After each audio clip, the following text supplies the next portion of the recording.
Hey everybody, this is TJR, and if this is your first time here, welcome to the channel. If not, welcome back. And two things arrived yesterday. Haven't had a chance to look at them till now. Most notably here, first of all, is the new half-speed remastering of Young Americans by David Bowie. This has been part of an ongoing series of his classic catalog, half-speed remasters. I have been following this series. It seems like they do one a year. I have really enjoyed these half-speed remasters. I thought they've sounded absolutely fantastic. They've kind of become my definitive versions to listen to, with the only exception being that I was not as impressed with Diamond Dogs. It still sounded good, but not as strong as all the others have in this series. I'm hoping this will be a return to form here. So we're going to open this up and take a look at it, and we're going to, of course, I'm going to listen to it and come back and review it. Also, though, in the same package, I just wanted to point this out real quick. I just discovered this through Robert Kinsler's newsletter that you can subscribe to if you want. This is Etta James Rocks. And this is from a record company. I believe they're from the UK or they're somewhere in Europe, called Bear Family Records. They do a lot of reissue compilations of classic rock and roll, blues, R&B, soul.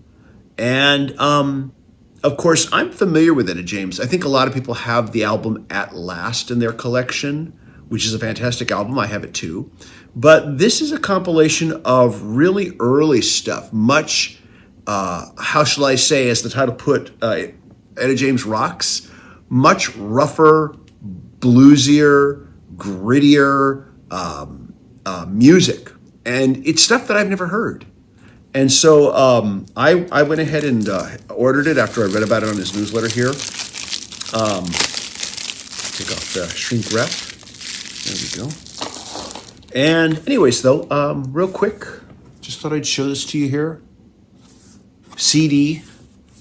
Let me take a look here. This is one of my first times opening one of their CDs here. There we go. And we've got a booklet, it seems, here. Yeah, I've got a nice little, very thick booklet, actually. Yeah, look at that, is something. Very thick. Lots of information. Yeah, so this looks like it's been put together with just a lot of care. Yeah. And a lot of thought towards history. I don't think we talk enough about the early pioneers of rock and roll, blues, soul, that really helped shape the classic rock that so many, I know, viewers of this channel are into. Like how the CD looks like a little record, like a little 45. Very nicely done. Yeah, and that's the tray where the CD sits right there. But I sampled some of this and listened to it and thought, wow, yeah, I think I'd like to definitely want to hear this and add it to my collection. But anyways, just wanted to point this out. Heard about this through Robert. So let's get back now to David Bowie, Young Americans. And let me just take the shrink wrap off of this here as well. Here we go.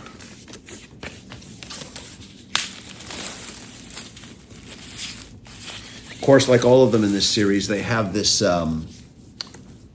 Obi strip here.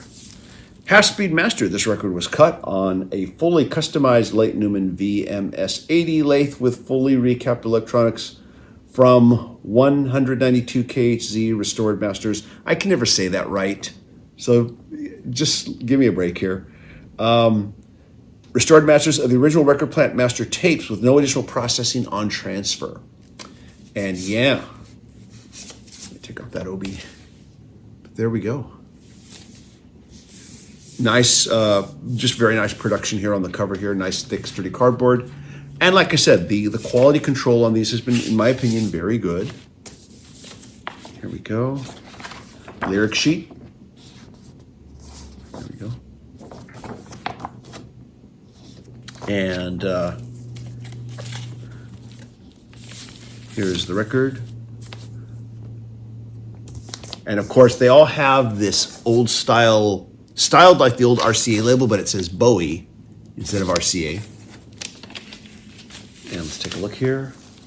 These have all been on black vinyl. And let's take a look. Very clean. Very, very clean. Yeah, a little bit of dust. Not much. Ooh, wait a minute. I see something here I don't like. Ouch.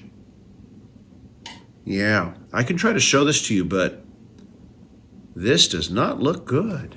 I don't know if you can see this here. See that right there? Yeah, I'm sure you can see that. Look at that. Wow, not good. I mean, I can return this, of course, but still, let me put my finger on that there.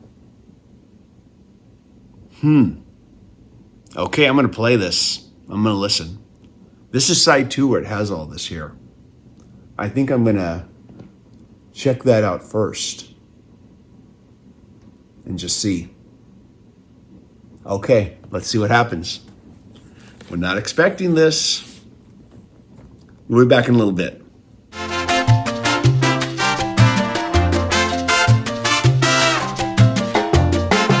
Okay, I am back.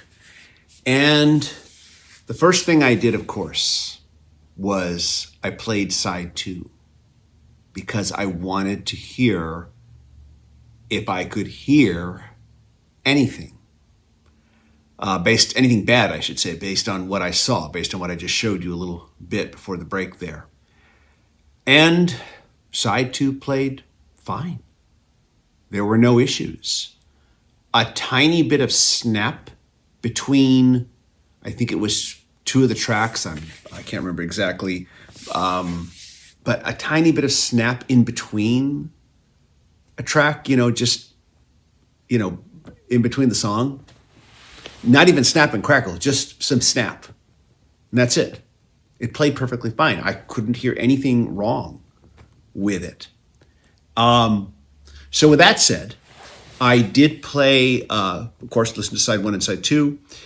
Right away, I could hear the difference. I had mentioned also before the break my satisfaction with this series, but how I experienced a little bit less satisfaction with Diamond Dogs. It didn't feel quite up to par with all the rest of the releases in this series. This is a return to form, basically. Right from the get-go, it's like, wow, I've never heard this sound this good before. Prior to this series of half-speed masters, I have only owned David Bowie on CD. I have felt, by and large, that I don't need to seek out vintage copies of his albums because these sound so great. Recently, within the last couple months, I did find a nice vintage copy of Station to Station, which sounded great. And I decided I'm going to pick it up because they have not yet released that one as this series, and I would really like to listen to this. And when the half-speed mastering comes out, which I'm hoping it will for Station to Station, I'm still going to get it. It'll be fun to compare it.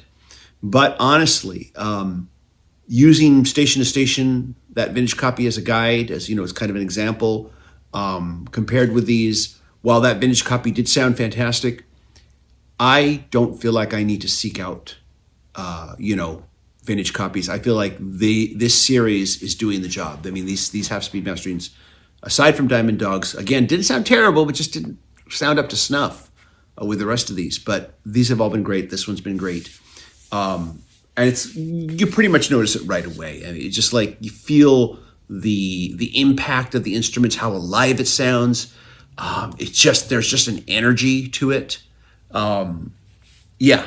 So very, very pleased with the half-speed mastering. As far as what I saw on the record and what I showed you, it played fine, but however, I still feel like I should return it. I still feel like I should ask for a replacement copy. It shouldn't look like that, right out of the package. And you never know. I don't know. Could it lead to trouble down the way? I don't know. I remember listening to Mike from the In Groove talk about that sometimes you get these marks on a record. He said it's from the interior paper. All this did have a polyline sleeve, But he said, you'll never hear it. And I don't know if anybody knows anything about that, but if you want to opine on that and add some, add to this conversation on that, I would appreciate it. Also, I did, after I was done, listen to the first 4 or 5 tracks of Etta James Rocks, and this is really good. This is really good. These tracks begin from 1954 through to 1960. This is early stuff that I've never heard before.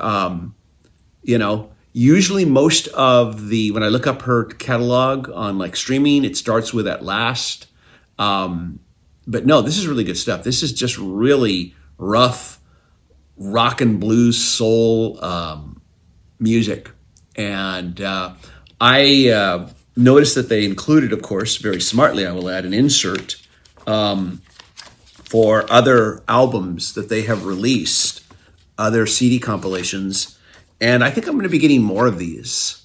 I was so pleased with this one here. They've released quite a bit, as you can see. But yeah, I was very impressed with what I heard. I think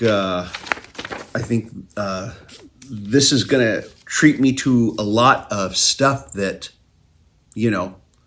I can't get on streaming and that I've never heard before, and it's just going to really just enrich my rock and roll history.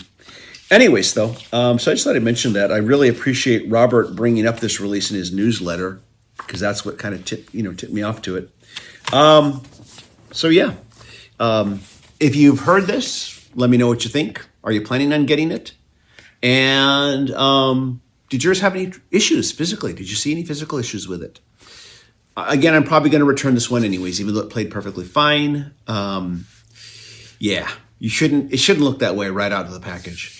As always, if you like these videos, be sure to hit like, hit subscribe, and hit the bell notification icon so you never miss a video. A big thank you to my Patreon supporters for their monthly support. Patreon supporters do receive exclusive weekly videos not available on this channel. And if you can't do that, I understand. You can always leave a one-time super thanks, or you can just click like. Thank you so much for watching, everybody. We'll see you in the next video. Take care. Bye-bye.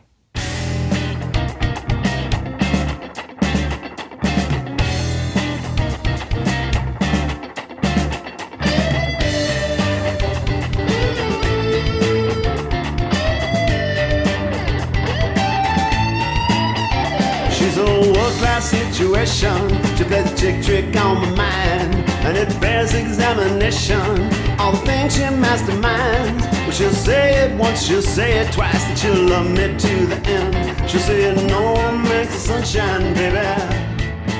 And I